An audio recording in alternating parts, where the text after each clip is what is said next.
Good morning, everybody. We are back. It is the right side of campus, and we are live here on a Tuesday, May 15th, 2018. We're in the middle of May. We're at the halfway point.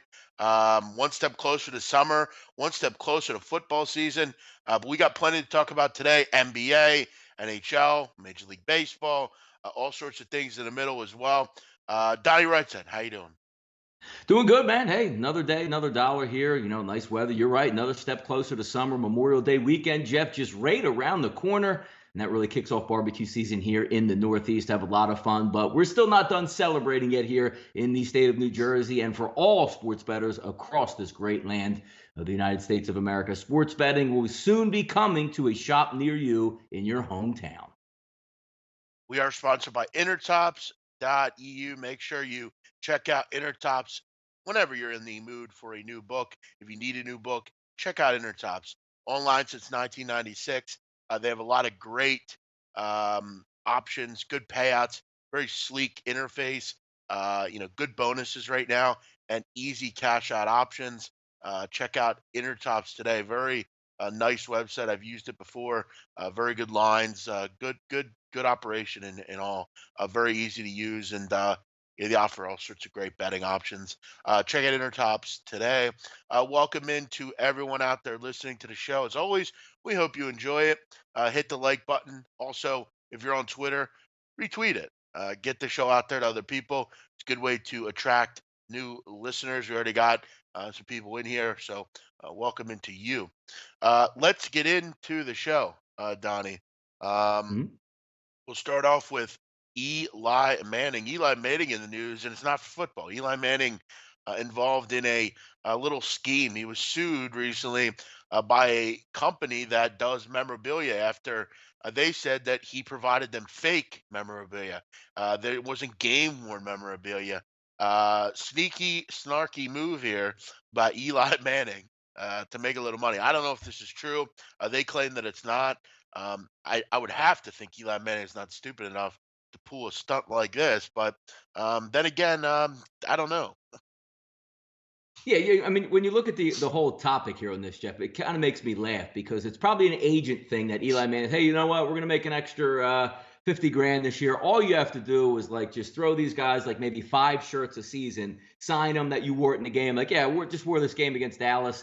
Take it off in the locker room, set it aside there, and somebody from like Steiner Sports comes in and just picks it up, drops it in the bag, authenticates it, and puts it out. Well, the problem is, I guess they oversold, Jeff. So what was taking place is Eli was just grabbing any helmet in the locker room that might not have been him, or just a jersey that he didn't even wear in the game, but said, "Hey, New York Giants PR guy intern, just go grab me one of my other jerseys. Just make up a jersey, Eli Manning. I'll rub it in the grass outside real quick, bring it back in and sign it and say I wore it against the Redskins," because he got caught doing that here, which is hilarious because it's not even that significant of amount of money to get yourself caught up into, but I can see where it happens. Like, Eli, dude, we just need 2 more shirts. Can you just grab them? You know what? I'll go in the back, grab 2 shirts, sign them, and get them out there. Well, they couldn't authenticate them, and people were buying them just like, oh, I got an Eli Manning jersey for $5,000 signed that he wore versus the Philadelphia Eagles this year. When it turns out it was fraudulent, they did not want this to go to court, Jeff. They settle out of court, and Jeff, when you settle out of court if you're Eli Manning and you did nothing wrong, you always go to court and clear your name. He clearly did wrong, but how big of an issue is this? And I'm sure if you're one of those guys, Jeff, which I'm not one,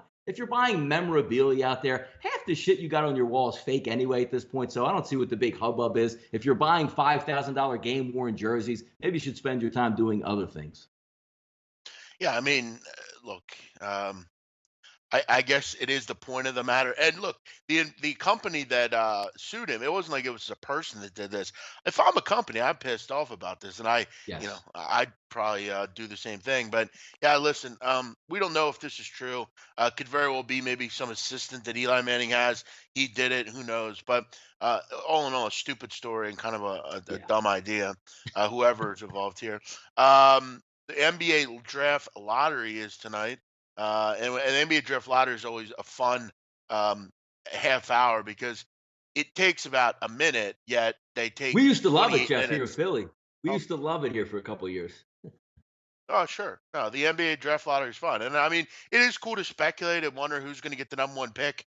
But Like I said, I mean, it's a 30-minute show and it takes about a minute. It's kind of like the Kentucky Derby. Right? Kentucky Derby is literally 2 minutes long, yet they have a show that starts at like Yeah. 1 in the afternoon Yeah. and it goes till 6:30. I mean, do we really need 6 hours to sit there and talk about the Kentucky Derby? I mean, seriously.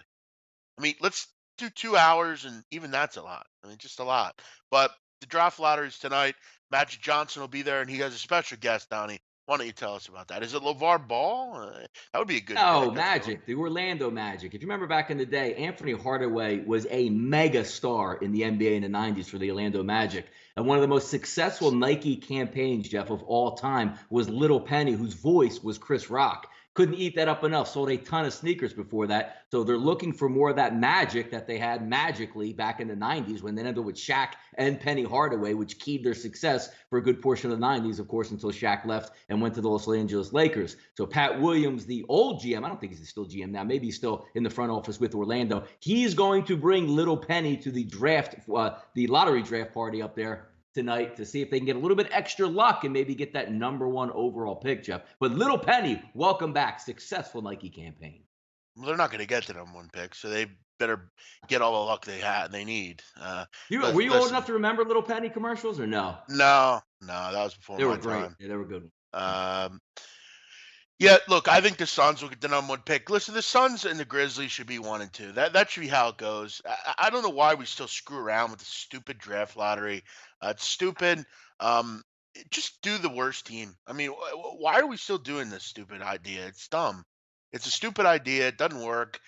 Just do the worst team. You would agree, Donnie, that it's a dumb idea and it's got to be scrapped. Well, I don't know. I mean, I guess it still gives you, Horrible.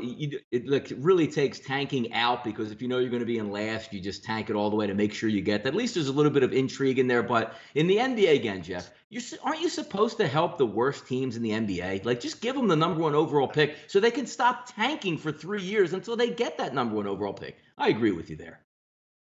Uh, Joachim Magsgaard. When will you guys cover the World Cup? Well, if you have a question quickly, I'll be happy to answer it right now. As far as in depth, we will be covering it throughout the next several weeks, all the way to the start of the World Cup. We'll be doing the teams. We'll do futures. My futures will be coming out very soon, and we'll be doing game by game previews. SBR will have it covered. Donnie, I don't know if many people know this, but the most watched videos that SBR has ever had as far as complete views, I'm talking hundreds of thousands of views, come from the World Cup. I mean, there's a lot of people that look for betting advice on the World Cup. So, if you have a quick question, I'll be happy to answer it. But, again, we'll be having plenty of coverage on that. Big man's definitely old enough to remember Penny. Yeah, I'm making that up. That I don't remember that. I might have been too young. I'm only 28, so I don't remember that exactly. Maybe if you give me a year, I don't seem to remember that though. Let's we'll talk about PASPA a little bit later. No, now we And could do now it look, now. I just wanted the okay, last topic. That's all. Yeah. yeah. Who do you like for the top goal scorer? Shit, man. Um, Salah probably. Lewandowski. Some of those guys. What are your three dark horses? Dark horse, Croatia, uh, Belgium. I still consider a dark horse, and Egypt. I think Egypt's a long dark horse that I'd be interested in. Um, Everyone becomes a fan every 4 years. Maybe you do. A lot of us still like it though. Pass Badani. We talked about this yesterday. We were live when this happened. It was pretty cool actually that we actually were live when this went on. That doesn't normally happen. Usually it happens like right after or something like that. But New Jersey is the first and will be the first. Sports betting is now legal, and it's up to the states to decide if they want to have it. So if you live in Iowa, your state will vote on when they do that, and we'll see if you can get it. There are certain states that probably will never get it, barring something miracle, i.e., Utah. I saw like a state like Maryland, Donnie. Their General Assembly doesn't meet again until January. So you have to wait till January for them to decide. It's going to take time for different states, but here in in the area in New Jersey, They're going to move right away. We should see bets being made within the next 2 weeks. I would imagine they're going to try to get something done before Memorial Day. That way, you can deal with the Memorial Day holiday people. It's going to be a big weekend. That'd be a great time to get it going. If they could find a way to do that in Atlantic City, that'd be interesting. I don't know if they will, but either way, it's a huge day for the state. It's a huge day for the cities on along the coast that have struggled a bit. And yeah, I mean, what else do you say about it? It's a great day. Yeah, you're right about that. Troy V says Atlantic City should not get an NHL team. It worked for Las Vegas. I believe for a while, Jeff, we had the Boardwalk Bullies down there, which is like an affiliate or one of those independent league teams. I doubt they're getting an NHL team. You The had the city itself is not big enough to support it. Go ahead. you also had the Atlantic City Surf, a independent Yeah, league, yeah. which was a And big. That they actually was. independently went away as well. It's actually, I will say though, that was actually a pretty nice stadium, Sandcastle It's cool. Stadium. It is. I actually like that. I don't know who the I believe maybe Atlantic City High School still uses that stadium for their home baseball games. What it is, it's a nice little minor league ballpark, but they got a little bit too big for their britches in that mid 2000s when Atlantic City was contracting and not expanding out there at that point. But you never know what's going to fill it up. But it's good that we get to talk about PASPA because you had a whole day, Jeff, to let it settle in and sleep on it. And that's what Twitter's for, to reach out there, get those tentacles out there and see, who it's going to affect, who it's not going to affect. What is it for Atlantic City? Is it good or bad? Obviously for New York City, Boston, Massachusetts, Las Vegas, Nevada. And there's a lot of great points out there, but a lot of people get stuck up because I don't think they understand the actual topic that is at hand. Sports betting nationally is a boon for everybody out there. Everybody's going to make money on this in every state. It's going to be a more tax basis. You're going to have more restaurants, cars. We're going to just get it into restaurants, cab drivers, all that stuff in other cities, which will slowly go down that rabbit hole. But the initial thoughts, Jeff, I think you can agree,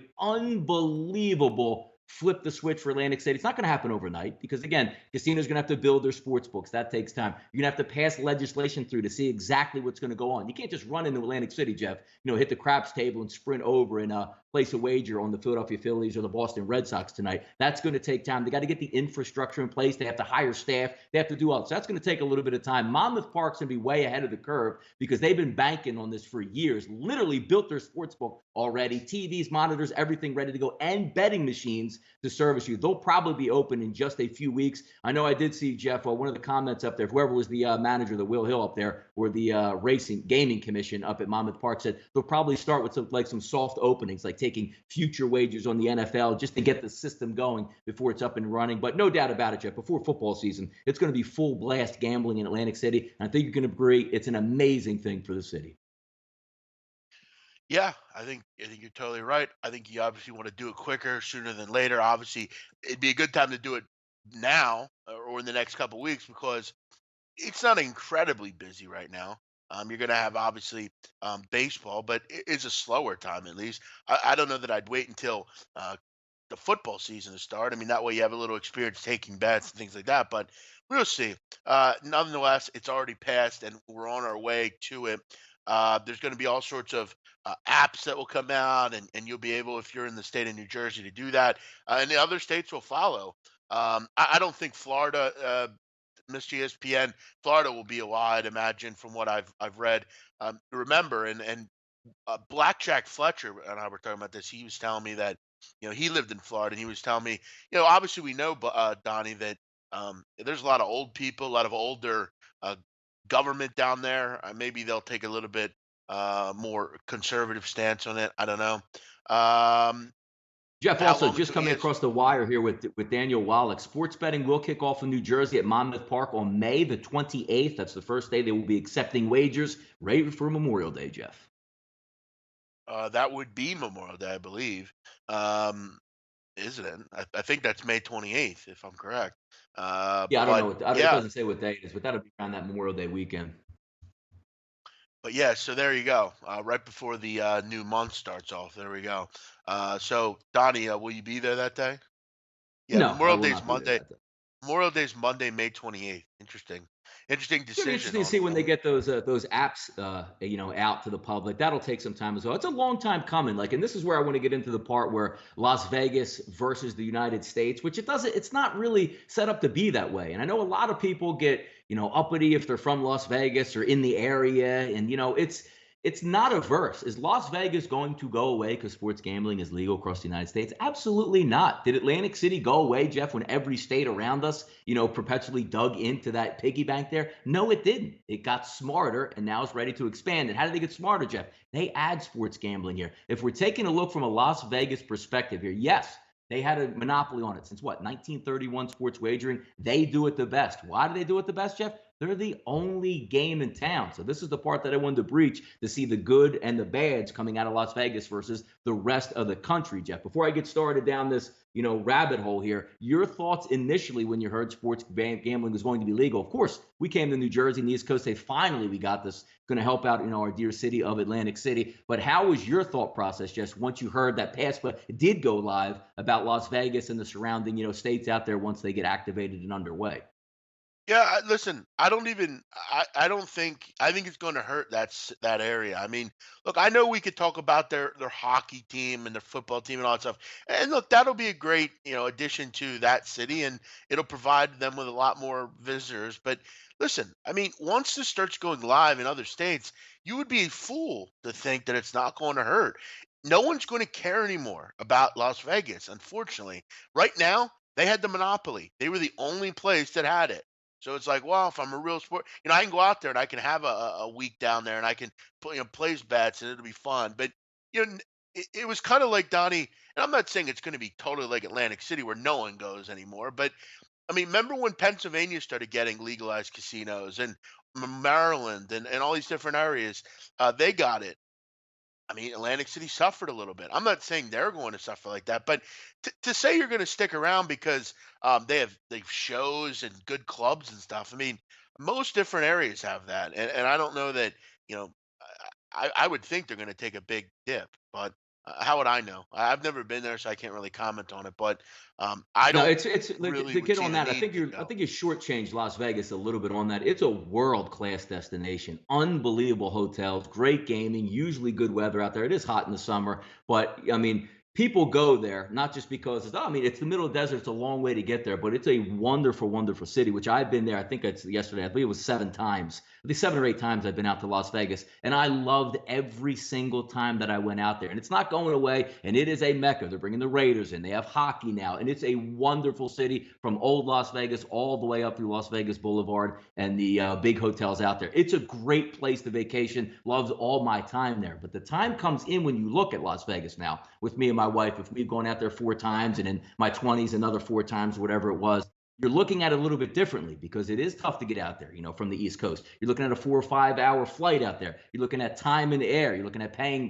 the prices to get there with your flights. Now, if you have an equal opportunity, is Atlantic City as great as Las Vegas right now? Of course it's not. Las Vegas has a run on the market and a wonderful destination out there. But when you're talking about people as myself that are gamblers that like the whole inclusion of the event, you're less likely on the East Coast to fly out to Las Vegas. Now, let's just say if you're one of those guys out there, Jeff, you're in your 20s, 28, all you talk about with your friends is like, yo, we have to get to Vegas for March Madness, for the Super Bowl, for an NFL betting weekend. Let's just say you did that once a year, twice a year with your buddies, right, Jeff? Now all of a sudden you say, damn, Atlantic City is turned on now. Instead of going to Las Vegas in September, why don't we just head down to Atlantic City and have a great weekend, eat dinner? We don't have to pay for a flight. We'll take our car, 30, 45-minute ride or an hour and a half from New York City, 30, 40 minutes from outside of Philadelphia. You can get down there. That means less foot traffic. The argument that a lot of people are making, for Las Vegas, which again, it's not going anywhere, is the actual amount of money that people spend on sports gambling. That's the short-sighted part of the argument. Less traffic, if you're in business, Jeff, less customers equals less dollars. The guy on the East Coast who went out 2 times a year to Las Vegas now might only go 1 time there. So he's not spending all that money in the bars, the restaurants, the hotels, the cab fare, the flights to get to Las Vegas. That's going to take a little bit of a bite out there. If we look at, Jeff, somebody else using an analogy out there, Eric Parkill, I've been following him for years on Twitter. They say if you put 2 McDonald's or 2 Burger King in a McDonald's side by side, it doesn't really affect it because you still get the traffic. Well, that analogy is incorrect in this instance, Jeff, because you've lived in the city. We've all lived in cities. What happens if the McDonald's you went to was 10 miles away and you had good friends in there, you had a manager in there that you said hello to every morning when you got your coffee? Now, McDonald's opens up across the street from your house. Are you more likely, Jeff, to go into the one across the street, or are you going to drive 10 miles out of your way to go to that McDonald's that you always went to? That's the case in point right there. Less traffic equals less dollars. Las Vegas will be fine in this instance. We're all saying that there. It's a great city, but you have to be extremely naive to believe that Las Vegas is not going to lose customers when all 50 states surrounding it, maybe Utah won't get it, will have sports gambling and be able to offer similarities in what Las Vegas offers. Yeah, it will be interesting for sure to see how it all goes as these other states continue to legalize it. But listen, I don't have any reason to go out there. I mean, I never did, and I don't now. Um, New Jersey's going to be popping, bro. It's going to be popping. I mean, as far as them fixing Atlantic City, I mean, they'll do what they have to do. Casinos will open back up. They'll get little upgrades. I mean, they're already getting upgrades. We'll Yeah, see I what mean, even happens. Jeff, like look on the gambling end of it, Jeff. Like, what do they have a monopoly on? The Las Vegas Super Contest. Everybody wants to get in there. You have proxy services because a lot of people fly in and don't live in the state of Nevada and can make their picks. So now every year that's going higher and higher and higher, the Las Vegas Super Contest, right? Now, what's going to take place when all 50 states, Jeff, have their own super contest? Are you still going to fly, Jeff, from the East Coast to Nevada and pay for a proxy who's going to charge you and then take some of your winnings if you win? No. You're going to do it right live from the Borgata. Maybe you'll drive a half hour to open it up on your app and place your wagers or your five teams in there. The super contest. It's a great little example of how expanding and contracting gambling is going to be. And also, Jeff, when you're looking at from a forget a betting perspective here, right? We talked about the 80s, how big it was in New Jersey when it's just Las Vegas and also Atlantic City for boxing, Mike Tyson, all the heavyweight fights. What's going to happen to the city of Los Angeles, or excuse me, the city of Las Vegas? Now, they have a conglomerate down there where you roll in the high rollers because they want to watch the biggest fights and they want to lay a ton of money on that action. Now, what happens when all 50 states around, Jeff, are vying for that heavyweight fight? Maybe two of those events go to Atlantic City. Maybe two of them now go to Los Angeles because you can bet on them. The high rollers don't want to leave. Everybody gets competition. You have to survive and adapt. And Las Vegas will be fine. But again, if you think nothing is going to change in Las Vegas with the Supreme Court ruling, it's just a little bit outlandish out there because they are going to lose a small chunk of the market, which turns out to be hundreds of millions of dollars over 20 to 25 years in that aspect, Jeff. I wonder what's going to happen to offshore accounts. Nothing's going to happen to offshore accounts. You'll still be able to use offshore. I mean, are you saying you think they're going to get seized, or you're not going to be able to use them? You'll still get to use them. They'll just become better as far as offering, different bonuses and things like that. People are still going to use them. Um, let's Donnie move on. We'll talk a little MLB recap last night. What did we have here? Braves, they get the job done. It wasn't easy, but they got the job done. 6-5. Cubs had bases loaded with two outs. Couldn't get a big hit.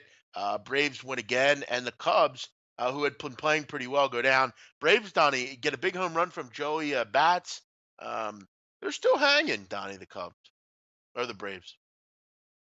And I look, man, Acuna and Albie is at the top of the lineup, 1-2. I mean, what more can you say about that? That's a nice win yesterday, 6-5. I actually thought the game would have trended a little bit under based on the pitching matchups, but in Wrigley Field, Jeff, you never know exactly what's going to take place out there. But I like this young Braves team. Going to be interesting to see if they add at the deadline as opposed to subtract. But from the lineup that they put out there, 1 through 8 every day, Jeff, they can hit the baseball, man. No, they surely can. You're right about that. That's what's been impressive about it. These young kids are still finding ways to hit the baseball. Tigers, it's, damn Skype, man. Tigers and A's both get the job Yeah. done. A's beat the Red Sox. I'll tell you what, Rick Porcello back to being a loser again. No surprise there. He he gets crushed last night. The bullpen just couldn't stop giving up home runs. Chris Davis, another home run. That guy hits a lot of home runs, Donnie. Seemingly all he does, but he hits a lot of home runs. Also, the Tigers, they get the job done as well. Tigers usually only the team I like to bet on against lefties, but you look at last night. Nice night against a righty as well, Carlos Carrasco. Tigers playing decent right now, Donnie. No, that was a big. I mean, would they go off 275, 270? And if you're just doing like your numbers, like most people do, where you go over a couple metrics that you like to see, you would have thought that would have been one of the bigger blowout pitching matchups of the day between Fires and Carrasco. Didn't turn out to be that way. And, if a lot of people with those high numbers just tie that into a parlay for some, extra kicker on the regular game, that's a nice win by the Tigers. That's completely unexpected by me because if you're going to go out there and fairly square that game up and say, you know what, I'm going to lean on, the Indians minus a half run in the first 5 innings or minus 1.5 for the game. It looked like a damn strong bet, but good for the Tigers out there. That's a monster dog coming in there. No, it definitely was. Angels outduel the Astros in a game that was very low scoring, very pitcher friendly. McCullers pitches a good game, but Angels find a way to get it done. Andrew Heaney was fantastic. How about this, Donnie? 8 innings, only give up 1 run and struck out 10. Heaney, I'm telling you, Donnie, I'm more and more as I look at this landscape in the American League, and I know we're only in May, but I don't know about you, and I know Houston's a good team and everything, but they just seem to be always they just can't score runs. It's not consistent enough. It's just like every night they're only scoring a couple runs. They might have a game or two where they score 5 or 6, but I haven't seen the consistent offense like I've seen with the Yankees or the Red Sox. Astros obviously it's very early, but they're mired in these slumps where they can't they can't hit the baseball. Jose Altuve over the weekend and into yesterday was in a terrible slump. He only goes 1 for 4 yesterday. His average is down Donnie to 305. Now, 305 to a lot of people is very good, but this is a guy that's normally in the 330s, the 340s. He's always a very good hitter. He's struggling a bit. Yeah, I think they're just, I don't want to say it's a World Series hangover or anything like that because we're a little bit into the season at this point, but I'm not that worried about Houston because the one thing they always seem to be backing it up with, Jeff, is really good frontline starting pitching. And once the hitting comes around and getting back to normalities on that team, I think they're going to be okay moving forward, but they are paying prices. That's a great outing by Heaney yesterday because if you looked at the matchup between McCullers and Heaney, obviously you would lean to, you know what, McCullers going to throw a damn good game, which he did throw a damn good game, but LA was just a little bit better in that motion. If you look at, closing line, you should have saw it coming. Pinnacle, Jeff, 133 opens up, Chris 135, Intertops closed at 25 despite 64% of the wagers. So if you're just reading a little bit of line movement out there, it looks like the Angels were the play after all at the end of the night. Yeah, it's interesting. You look at even if they could start hitting more consistently and scoring, and getting back to where they were last year. I mean, they will dominate because you look at this team earned run average for the opposition. Houston 2.48. You look at the next closest team, Arizona 3.25. They're the best rotation and kind of combined by a wide margin. A bullpen is decent, not great, decent.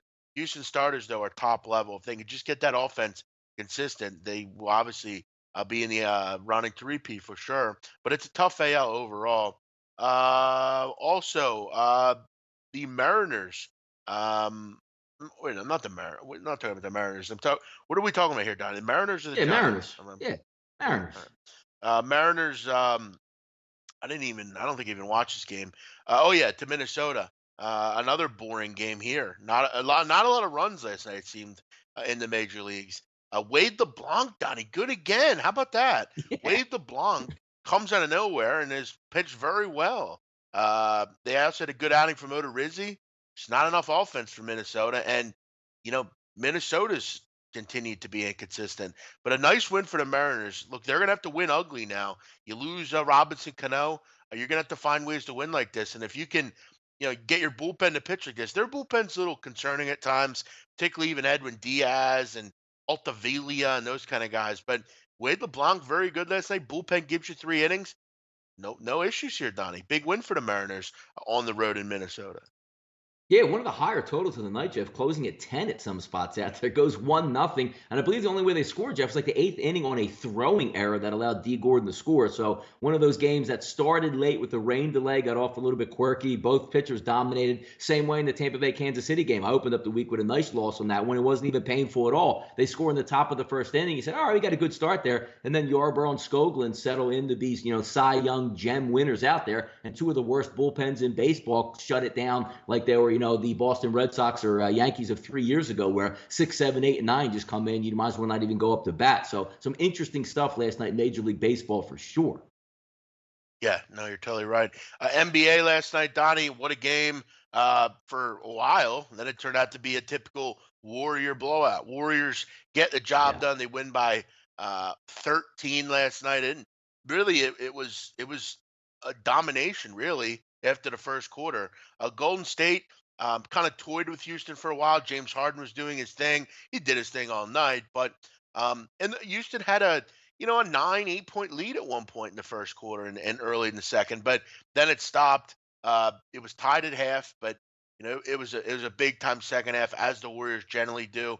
They outscore the Warriors by 13 in the second half and get the job done. Uh, the Houston Rockets have issues. First of all, they look lazy last night. They weren't getting on the floor. They weren't really doing anything. They weren't good defensively, as evident in the final score. They have no real options on this team other offensively, other really right now than Chris Paul and James Harden. Eric Gordon's been a complete mess. PJ Tucker is PJ Tucker. Capella's a nice player, but he doesn't give you anything offensively. I mean, Donnie, is PJ Tucker not, or is Clint Capella not Ben Wallace?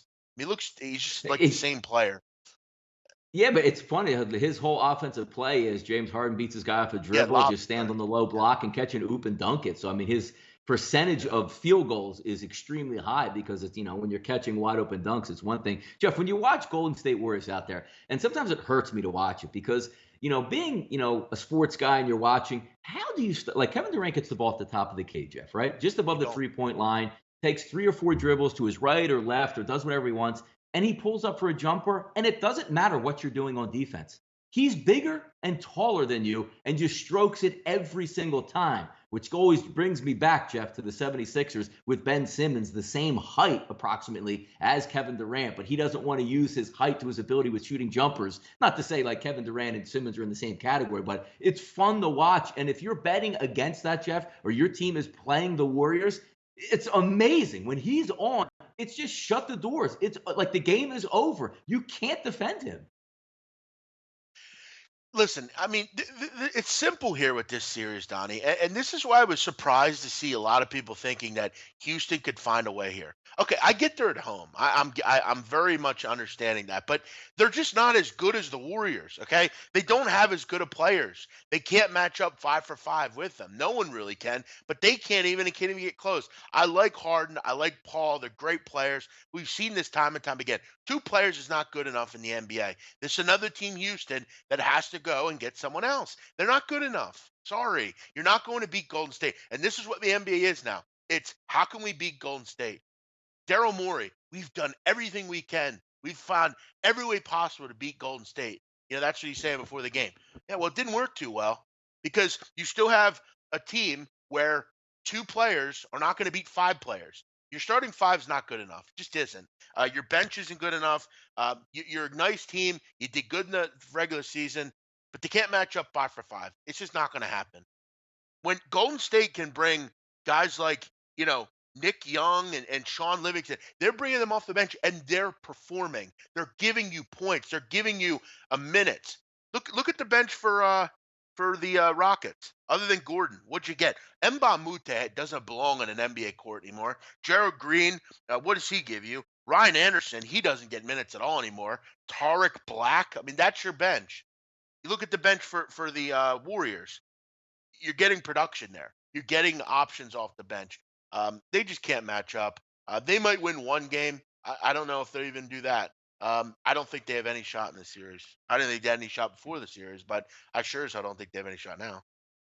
Yeah, which gets again into the fact, Jeff. Like, I mean, whoever's setting the lines or using their algorithms in the Celtics games in this first one, I just sometimes it just doesn't compute or make sense because the contrarian in all of us, Jeff, kept looking at the line yesterday saying, they are begging you to take the Warriors Yes. game one. Like they can't get enough Warrior money at where that line was. And the Warriors came in and stomped them out and won easily. It seems like every night they're baiting you, going against the Celtics. Whatever the Celtics have. Oh, Celtics just won by 25 the other night. Well, they're only a 1 point line again tonight. It's almost like they're budging or incapable of moving off of those numbers. And it brings me back to my original point in the Warriors Rocket series overall in general, Jeff. Why were the Rockets favored game one, but a huge underdog to lose the series? Makes no sense.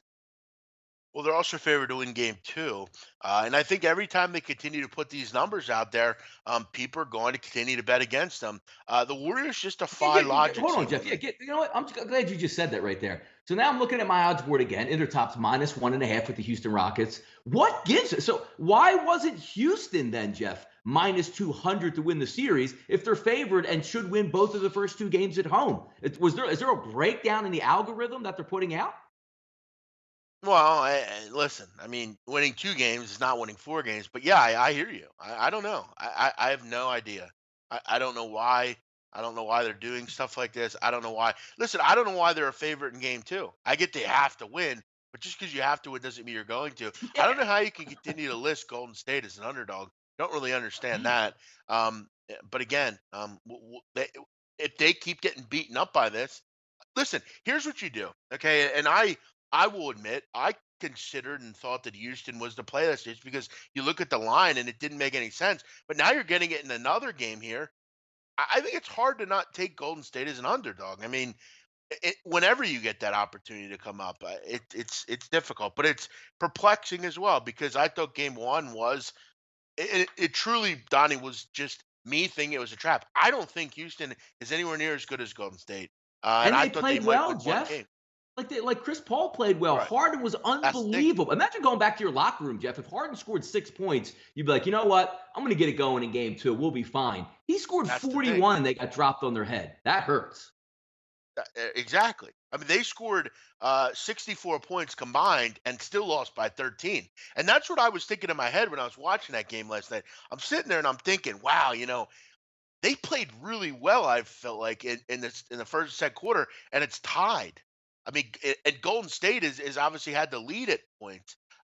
They just Kevin Durant is he's unbelievable, man. He really is. It's impossible to guard him, man. It really is. It's impressive, man. But we look to tonight, which we'll get into in a minute here. And Vegas, Donnie. How about this? The Golden Knights get even. Yes. Big win Hey, for the Golden Knights last night. 1-1. They win that game 3-1. That series is tied, and you head back to Vegas now, Donnie, with a little home ice advantage. If you could find a way to get two here, you're looking real good as you head back to Winnipeg. Um, Look, Vegas was poised for a bounce back, and they got it last night. Donnie, let's get into a little baseball tonight, NBA tonight. What do we got on the docket? let's see what we got here. So we're going to go over NBA, Major League Baseball. All right, let's get to it here. Let's see here. Major League Baseball, Red Sox and the Athletics. Let me just pull up some odds boards here. We'll take a quick look at some of these games here. Megden and Rodriguez, Jeff, 961, 962. If we take a look at that across the board, 74% of the tickets, Jeff, coming in on those Boston Red Sox. Fresh off of getting beat last night, Jeff. A nice underdog price for the Oakland Athletics coming into town. We'll see if they can continue that. Also going over the total. If we look across the board, no surprise here. You're getting 10 across the board as an over-under. Two pitchers that looks like they have the possibility of getting hit around in this one, Jeff. Coming back, bouncing back to the Red Sox. Get it done tonight. Donnie, you look at these line profiles, man. It's really interesting. You look at this line, 190. Okay. Look at last night. What was it, 150? You have the Rick Porcello on the mound. I look back at that line last night and I say to myself, wow, they really goaded you into taking Boston last night. When is Boston minus 150 at home? It Yeah. seems like they're always 190 or 200 at home. Now tonight you Especially look against at the it, A's. right? Yeah, exactly. Now you look at tonight, it's 190. This is a little bit more feasible price. This is saying Boston's the play. We don't want any action on it. We want you to lay the run line. They'll probably win 5-4 and you lose your money. Um, Yesterday, though, now that you look at it, it was a bit of a trap. And it's interesting because I had a caller on my nighttime show call in and say he liked he liked Oakland. He thought it was a pretty good price in Oakland. And I said to him, "Well, dude, it's a good price on Boston. When do you get him at 150?" And I thought to myself, now they look back, wow, that was a little bit of a trap price there to get Boston at a nice price. But Oakland, Donnie, good against lefties, are at 272 this year. Eduardo Rodriguez is not been good really, but you look at his last start, he did go 5 innings, didn't give up a run against the Yanks. But before that, he had given up 10 earned runs in 10 innings. It's hard to trust him. And look, I don't trust Daniel Mengden with my worst enemy's money. Um, this could be one of those wild games. I think it's definitely telling you Boston will win, but are they going to win by margin? I'm not sure. I don't necessarily trust Donnie. Um, Erod, I don't ever seem to trust that bullpen. They just seem off to me. I don't know. They seem an arm or two away in that bullpen. Um, Tough game. I kind of just want to take Oakland just to take a flyer on them, Yeah, but no, I think not if you're much. looking at both of those sides there, Mengden from I mean the splits between home and away here, you got some disastrous splits for both of these pitchers. Mengden on the road versus right-handed hitters weighted on base average a 487. His balls in play, Jeff, 563. So if you're going to line up some right-handed bats that can get it done, you're going to damage him. Then you look at Rodriguez at home, Jeff, 369 weighted on base average, 448 BABIP at home. So if you can put your bat on the ball tonight, that ball should be flying. Just something to keep an eye out. But again, Jeff, it all gets back to the point, right? What value do you have at 10? You have to score 11 times in I this game totally, yeah. to cash. It's going to be a tough one there. If you No, keep it you're moving right. here, Jeff, go ahead. Yeah, no, get a No, last shot you're in there. Go ahead. no, you're right Yankees on and that. the I mean, Nationals, Jeff. Go sorry, it's the fucking delay, man. Sorry. Go ahead. ahead. Yankees up. I like this series, Jeff. Talking about a 3-game stretch here 973, 974. Yeah. Tanaka and Gonzalez on the mound here. Yankees, Nationals. We take a look, Jeff. 60% of those tickets lining up on the road team here. The New York Yankees taking on Gio How Gonzalez. about He that? doesn't seem to get a lot of respect here, Jeff. The line opened up at No. 116, 120. Intertop showing 128. Tanaka getting the money here on the road versus Gio Gonzalez. Two good pitching splits here, both road for Tanaka and also home versus Gio Gonzalez. Something has to give here, Jeff. Looking at a total 8.5 across the board right now. I like the Nationals, Donnie, with Gio. How about that? Gio Gonzalez, an underdog, and getting no respect again. I know it's the Yankees, but Gio Gonzalez is a good damn pitcher, Donnie. And what does he not do? He doesn't give up home runs. Yankees very dependent on home runs. They're only hitting 227, Donnie, on the road. 227. And I got to tell you, I still don't trust Tanaka. I think the Nationals are worth a look here. Maybe grab him in the first five. I'm going to isolate Gio. I like the way he's pitched. I'd probably even consider it full game. The bullpen for the Washington is decent at home. I've done a nice job, and I like Gio. He's a buy-on pitcher for me. I think he's the kind of pitcher that will give the Yankees some trouble, especially because they are very dependent on that home run ball. I would take the Nationals here. I like Gio a lot. Yeah, it should be a good game there. Got another one here with these interdivision or interleague matchups, I should say. 971, 972. Philadelphia and Baltimore. Pavetta's going to take them out on the road versus Cashner. And you're saying, like, just on your initial thoughts in this one, Jeff, right? Pavetta gets crushed by lefties on the road. Baltimore's projected lineup could have 4 lefties in there, could do some damage. Cashner seemed to get hit by everybody at home, both righty and lefty. But again, it's what you want to spend on these games across the board, Jeff. Taking a look at 10s and some 10.5. So you would have to score 11 times in this game, Jeff. You don't even get a push at 10 runs here. So it's about that, give and take here. Do you think there's going to be runs down in Baltimore? Are they hot at home in a hitter's ballpark? Absolutely. 2 pitchers that can get lit up, I would agree. But 10 and it, this isn't Colorado, Jeff.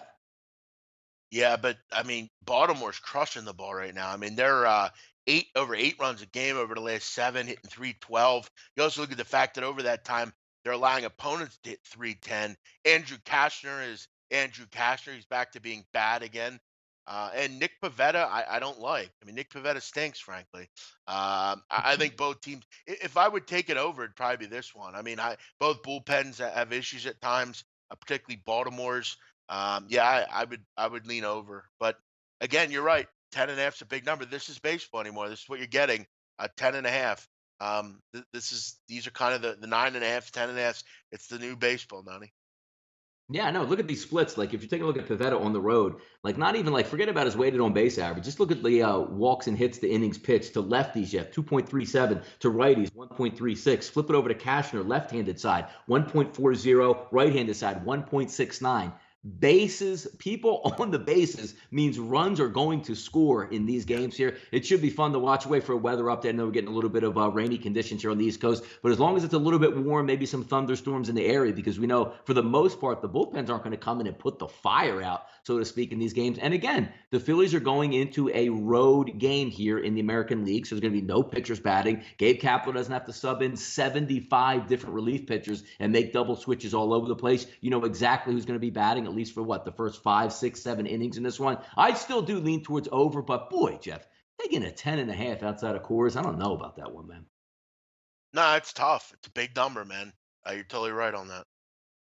Last up here, Jeff, Toronto and the New York Mets, 977, 978. Garcia versus Syndergaard on paper looks like a nice little mismatch for the New York Mets. Line opened up at 175, 180. Heavy backtracking, Jeff. I have 155 right now if we're taking a look at Intertops here. So some money coming in on the Toronto Blue Jays at this point. Again, coming out of the American League over to the National League, there will be pitchers that will be batting. Garcia, not a very good pitcher coming in from the left-handed side, but it's about the price you're going to pay for the Mets. What are you going to get out of the Mets in this series that's going to make the price doable here? Maybe looking at a first 5, maybe minus a half if you're looking at Syndergaard at this point. But I don't see too much value in this game other than it would be Mets or nothing for me, but I don't like that line movement, 175 back to 150 at this point. Maybe if it backtracks you up to 140, you start looking at taking the Mets. I don't like this game, but I just thought it was an intriguing matchup with an American League game here.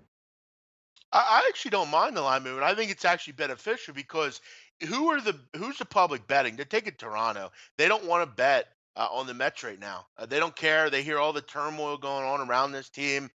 They hear that they don't hit. You'd be right, but here's the problem: Jamie Garcia blows. Jamie Garcia stinks. Gives up a lot of runs. I know he pitched well in his last outing, but overall, he's been poor this year. He's not going deep into games, particularly on the road. He's only going about 4 2/3 on the road. That means bullpen for the Toronto Blue Jays. Blue Jays actually had a pretty good Yeah, bullpen, but they do. overall, if you're looking Mets, maybe first 5 minus a half here. Can they get a run off Garcia? I think they can. Um, Syndergaard's their best pitcher by far. He's got great numbers.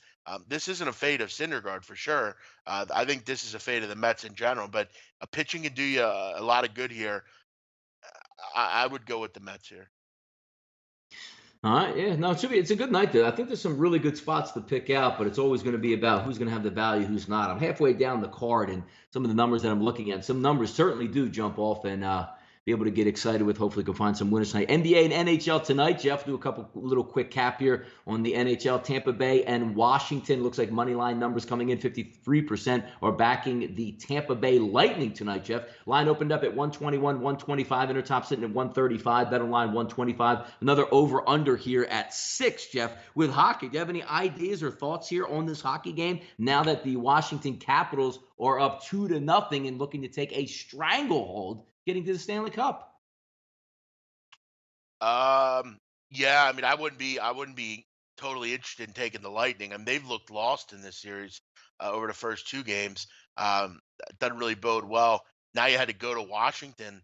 Um, no, I mean, I'll be interested to hear what some of the hockey guys at the channel say. No, I don't have an opinion, but I won't I would be interested in the Capitals or not the Capitals, the Lightning. I mean, they've looked brutal. Now you got to go on the road, down 2-0. Your psyche has to be a little shot right now.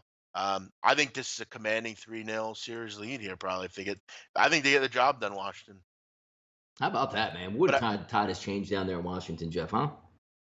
but yes, I wouldn't take my opinion much with anything on hockey. You're right though.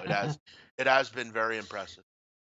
All right, take a quick look here at the NBA. There is another game going on tonight, another head scratcher. Boston absolutely beat the tar off of the Cavaliers in game 1. Game 2, setting it up again. Jeff opened up at a pick 'em at Chris, sitting at a -1 half juice at Intertops. No respect for the Celtics, even though all they do is win, win, win, no matter what, Jeff, at home. And here they are again, basically in a pick 'em with the Cavaliers. What Cavaliers team do you get tonight, though, Jeff?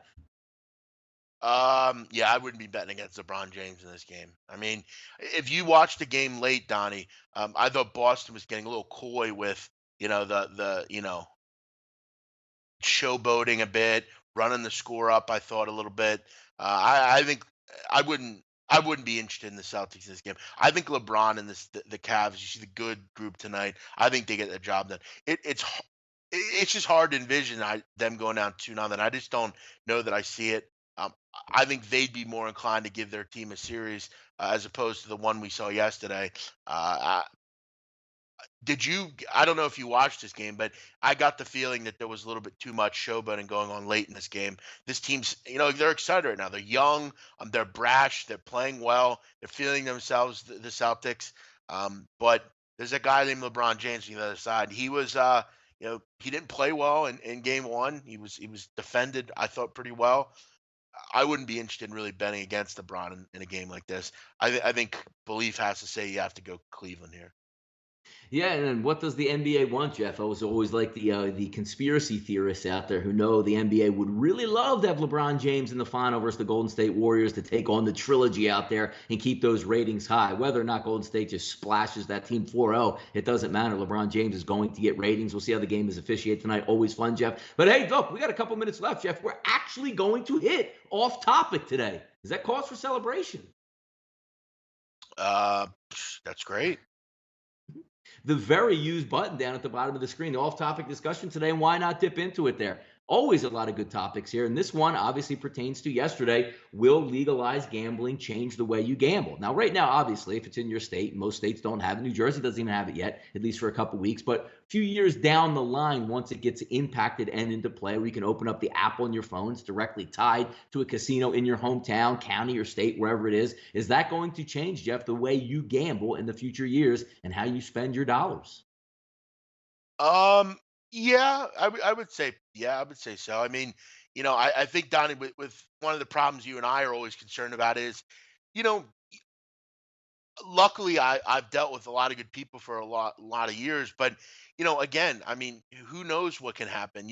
When you're dealing with, let's say a local bookmaker, or if you're not using Sportsbook Review and you're going with shoddy offshore books, um, Or you Twitter see books? yeah, right. You see the war stories out there. I ran up, 4,000, 5,000. They didn't pay me. That's what you're dealing with. You have that worry always in the back end. You also have to go through tons of ways with some of these shoddy books online, and that's what's important. If you're using a book, make sure you're using Sports Review. Make sure you're getting the best one. But I think for me, Donnie, I'm already in New Jersey a lot. You live there. For us, it's a simple of, hey, I want to take a certain amount of money, put it on this book, and just run it that way. I can go and get paid out from a concrete company. I can go, kind of have that. I can have the ability to do that. I'm not going to say though, in the winter, am I going to be going to Atlantic City every day, or unless I live there, which I've considered. I mean, obviously I've talked about that with you, and I've considered it, but I don't know. I mean, I think if it goes live in Pennsylvania, yeah, I mean, and I'm still here, sure. I think that would change the way I bet completely. I would probably almost always do that. But it's interesting, Donnie, because here where I live, we have like every corner store has, well, you can go in and make bets. Um, I don't ever use. I mean, so I would probably still just keep doing a lot of the things that I do with what I'm doing. But I think it is a cool thing, and it'd probably change the way I gamble considerably, especially if where I lived particularly. I might move to Atlantic City. So if that was the case, then yeah, I would always use it. But Yeah, and the I good think part about it is if you keep all everything alive, so to speak, for yourself. Like let's just say you have a local who always pays you. You can use it on credit. Maybe he has a different line. Maybe you have a couple books open that you opened up in New Jersey. William Hill and whoever's going to be running those sports books out of the Borgata, Tropicana, Hard Rock, all of those together. You keep that there. Or even offshore. The one thing that offshore, Jeff, that always is going to keep options open for people out there is because they've got around the hard times. If you remember in the mid 2000s, you couldn't even get a credit card processor. Now they've gotten ways around there, but also the money that you're getting there. Typically Atlantic City and Las Vegas, Jeff, it's not like, hey, come in here, open up an account, give us $1,000 and we'll match it up to 100% and give you another 1,000 to gamble with in a casino. The offshore is always going to offer that, but they're also going to have to get smarter as well. Because when you cash out offshore, I haven't had any problems with the offshore books I've used in the past couple of years. Early to mid 2000s, when the government was really tightening up on how you get paid, it was a little harder. But I've gotten payouts in 24, 36 hours that arrived at my doorstep, and that's fantastic. But they might have to get a little bit smarter also with that, Jeff. Courier fees, $50, $75, $100, whatever they charge if you want to try to get money out. Maybe they waive those fees for the first 3 cash outs of the month or whatever it is. When competition sets in, companies get smarter. If they don't get smarter, they go away. And there's enough out there on the plate to eat because now more eyes are on gambling across the country, Jeff. It's a good thing for a lot of outlets here that can still dime in. But when you get competition, you have to be able to withstand, the barrage of all sides here. I think they'll get it. Teddy B, settle down, dude. Okay, I get who runs books. I'm aware of that. None of them. Settle down with that, Teddy B. we'll wrap it up, Donnie. On that note, um, eh, how, let me ask you, Donnie, if you're a commenter, you're coming in here, you're telling me books in Philly are run by the mafia. Chill. Okay, Teddy. Don't you think I would know that if I live here? I would know. Settle down, buddy. There are plenty of books that will be open that are not run by them. But let's have a great night, Donnie. Let's appreciate the day we're given here, and let's go out and make some money. We'll be back Wednesday with the roundtable. Everyone, have a great night, Donnie. Great topics today. Like that shirt. Good Hmm. stuff. All We'll see right. you See later. you later, folks.